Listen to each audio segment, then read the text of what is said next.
Being different isn't always empowering. Sometimes it's just exhausting. And when you're a Sigma, that difference comes with a kind of pain most people never see. They see the independence, the confidence, the ability to walk away from anything that doesn't serve you. What they don't see is what that costs. Because while everyone talks about the strength of being a Sigma, nobody talks about the weight of it.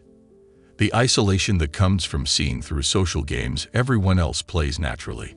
The exhaustion of being misunderstood by people who think they know you. The quiet question that shows up at 3 in the morning asking if maybe you're the problem. This isn't about complaining or seeking sympathy. It's about acknowledging a reality that gets ignored in all the content glorifying Sigma traits. Yes, there are advantages, but there are also real consequences. Trade-offs that build up over time until you realize the life you've built, while authentic, comes with its own quiet cost. What we don't talk about enough is that being true to yourself doesn't always feel victorious. Sometimes it just feels hard. And pretending otherwise does a disservice to anyone trying to understand why their authentic path feels so much more difficult than everyone else's performed one. So here are 7 ways being a Sigma hurts more than people realize. Not to discourage you from being yourself, but to validate that if this path feels heavy sometimes, you're not imagining it. Number 1. You watch less capable people rise because they play the game you won't. Competence should matter more than it does. In a fair system, the person who does the best work would advance the fastest. But that's not how it works. What advances people is relationships, politics, the ability to make the right people like them. And when you watch someone less skilled than you get promoted because they played that game better, it burns in a way that's hard to describe. You know you're better at the actual work. Everyone knows it. The person who got promoted knows it. But they were willing to do the things you weren't. Laugh at the boss's bad jokes. Grab drinks after work when they didn't want to. Position themselves in the right conversations. Manage perceptions instead of just managing tasks. And it worked for them. While you focused on excellence, they focused on visibility, and visibility won. The worst part is knowing you could do what they did. You're not incapable of playing politics. You just find it exhausting and somewhat disgusting. So you made a choice. You chose integrity over advancement, authenticity over strategy, and now you're watching the consequences of that choice play out in real time as less talented people move past you. This creates a specific kind of resentment, not necessarily toward the people who advanced, toward the system that rewards performance over competence, toward a world where being good at your job isn't enough, where you also have to be good at managing how people feel about you. And you hate that requirement. But you also have to live with the results of refusing to meet it. People tell you that integrity is its own reward, that doing the right thing matters more than getting ahead. And maybe that's true in some philosophical sense. But in practical terms, you're still watching people who cut corners succeed while you struggle. Still explaining to yourself why you're okay with that. Still trying to convince yourself that the trade-off was worth it when some months it really doesn't feel like it was. Before we continue, if you're enjoying this, go ahead and like the video. It helps the algorithm push it to more people. Number 2. The older you get, the harder it becomes to let anyone in. When you're younger, there's still optimism about connection. You think maybe you just haven't met the right people yet. That somewhere out there are others who understand how you operate, who won't require you to explain yourself constantly, who get it without you having to translate your internal logic into words. So you stay open, you keep trying, you give people chances to see who you actually are. If you're a Sigma, each attempt that doesn't work out leaves a mark, not a dramatic wound, just a small accumulation of caution. One person can't handle honesty and calls it harsh. Another needs constant reassurance you weren't built to provide. Someone else requires you to be available on their schedule and gets offended when you're not. None of these are catastrophic, but they add up. And somewhere along the timeline, you realize you've stopped initiating. Stopped hoping each new person might be different. Stopped believing that opening up leads anywhere except to more misunderstanding. It's not a conscious decision. It's more like muscle memory. Your system learned that vulnerability rarely gets met with understanding, so it stopped volunteering for that experience. Neurologically, this is your amygdala doing exactly what it's designed to do. Pattern recognition for threat avoidance. After enough experiences of opening up and getting hurt, your brain categorizes vulnerability itself as a threat. It's not emotional damage. It's adaptive learning. Your nervous system is protecting you based on the data it's collected. The problem is that the same protection mechanism prevents the connection you actually want. Now, when you meet someone who seems promising, there's an automatic wall that wasn't there before. You can feel yourself holding back even when you don't want to. Part of you wants to be open, but a stronger part has learned that opening up costs more than it returns. So you keep your guard up, even with people you really like. Not because you don't want depth, because your system won't let you risk it anymore. The cruel irony is that this protection ensures you won't find what you're looking for. Deep connection requires vulnerability. But you're no longer capable of being vulnerable with people you don't already deeply trust. And you can't deeply trust people without being vulnerable with them first. It's a loop with no entry point. So you end up with maybe one or two people who got in before the walls went up completely, if you're lucky. And everyone else stays outside a perimeter you didn't consciously build, but can't seem to dismantle. Number 3. Your honesty costs you relationships that liars get to keep. You tell the truth when people ask for it. Not cruel truth. Not truth meant to hurt. Just honest responses to direct questions. And somehow, that makes you the villain. Because people don't actually want honesty. They want validation dressed up as honesty. They want you to tell them what they want to hear while pretending you're being real with them. So when someone asks if you think their idea will work, and you point out the obvious flaw, you become the unsupportive one. When someone asks if they were wrong in a situation, and you explain how both parties contributed, you become the disloyal one. When someone asks your opinion, and you give it honestly, you become the harsh one. Even though they asked. Even though you delivered the truth as kindly as you knew how. Meanwhile, people who lie smoothly maintain all their relationships. They tell everyone what they want to hear. They agree with contradictory positions depending on who's in the room. They perform support while privately thinking something completely different. And they're rewarded for it with loyalty, trust, and long-term friendships. You lose relationships for being honest. They keep relationships by being diplomatic. And the painful part is realizing that maybe they're right. Maybe social harmony matters more than truth. Maybe relationships require some level of dishonesty to survive. Maybe you're the one who doesn't understand how connection actually works. But you can't change how you operate. When someone asks you a question, your brain goes immediately to the honest answer. You can soften the delivery, but you can't fundamentally lie just to protect someone's feelings. And that limitation costs you people. People you cared about. People who said they valued honesty until they experienced what actual honesty felt like. So now you're more careful about what questions you answer, more selective about who you're honest with, which means you're being less authentic, which defeats the whole point. But the alternative is continuing to lose people for telling truths they claimed they wanted to hear.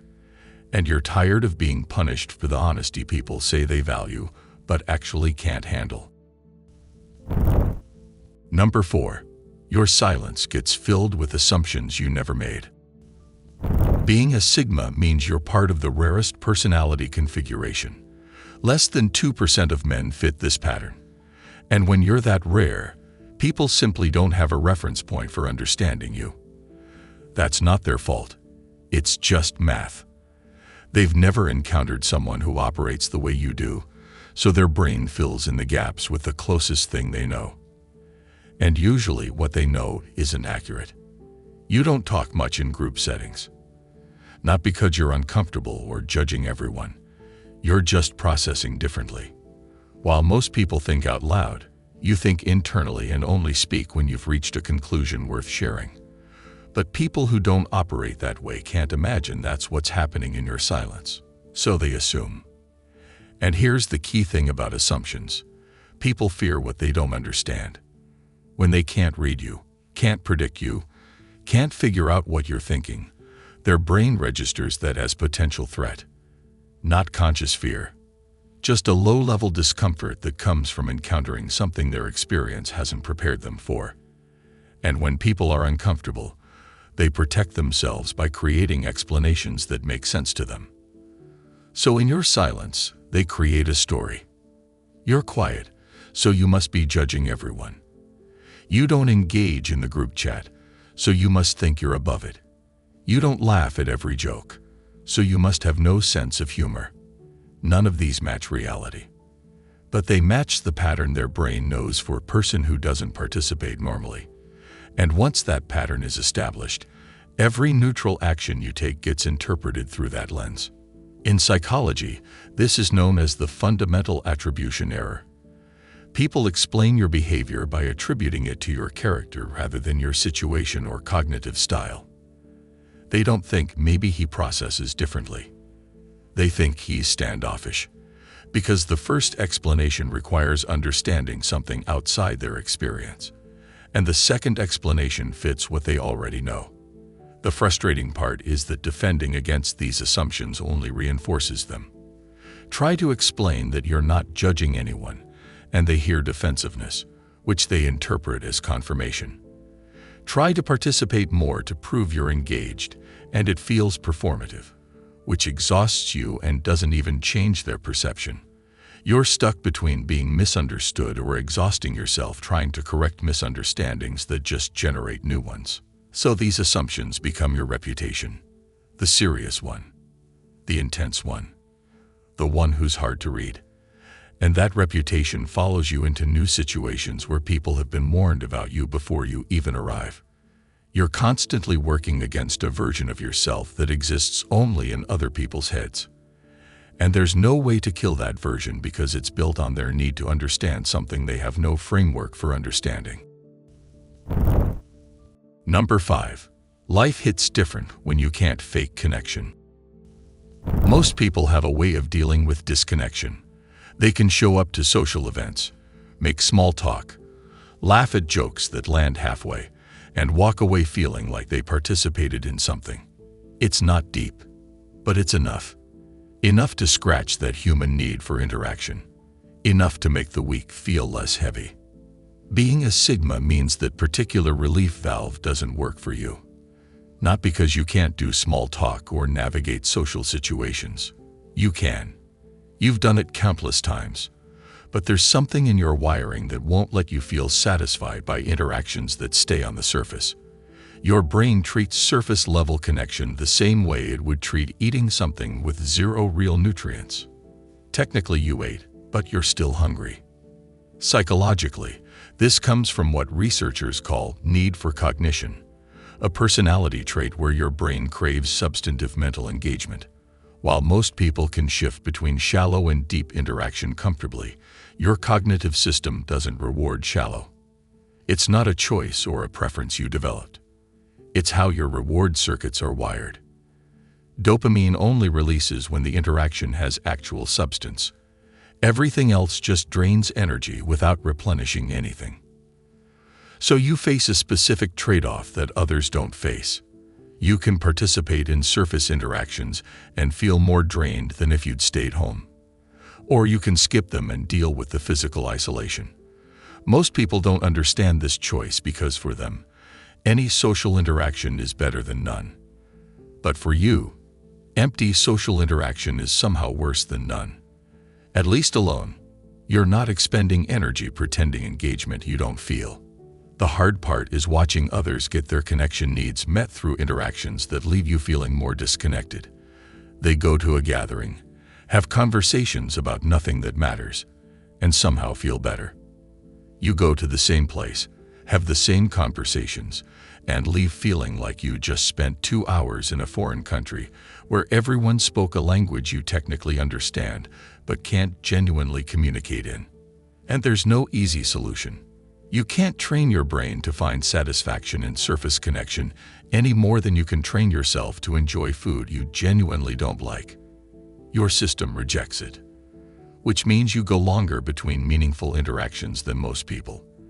And those gaps feel heavy in ways that are hard to explain to someone whose brain rewards any social contact equally. Number 6. You question if something's wrong with you. It probably started in childhood. You were the kid who needed to understand the why behind every rule, the one who couldn't just accept, "because I said so," as an answer. While other kids moved on, your brain stayed stuck on things until they made sense. Teachers might have called you mature for your age, or too serious. Family told you to stop overanalyzing, but you weren't trying to be difficult. Something in you just wouldn't let things go until they clicked. Your mind worked differently, and you could feel it even if you couldn't name it. That pattern followed you everywhere. In school, you noticed when what teachers said contradicted what they did. At home, you picked up on unspoken tensions others seemed blind to. With friends, you saw through the social performances everyone else accepted as real. You weren't trying to be the one who noticed these things. Your brain just flagged them automatically. And it never stopped. Now you're the one who spots the flaw in plans everyone else is excited about. The one who sees the problem 3 steps ahead that nobody else is considering. The one who can't just ignore inconsistencies and move forward like everyone else seems able to do. That same question from childhood keeps showing up in new forms. Is something wrong with the way I process things?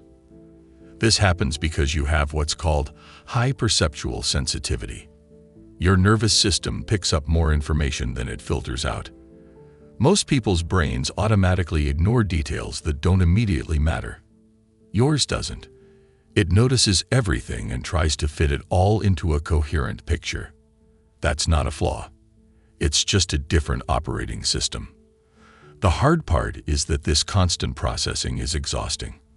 While others can take things at face value and move on, you're running background analysis on everything, and you can't turn it off. So you're always working harder just to exist in spaces where everyone else seems to operate effortlessly. Number 7. People assume you're cold when you're just selective. You don't hate people. You're not antisocial.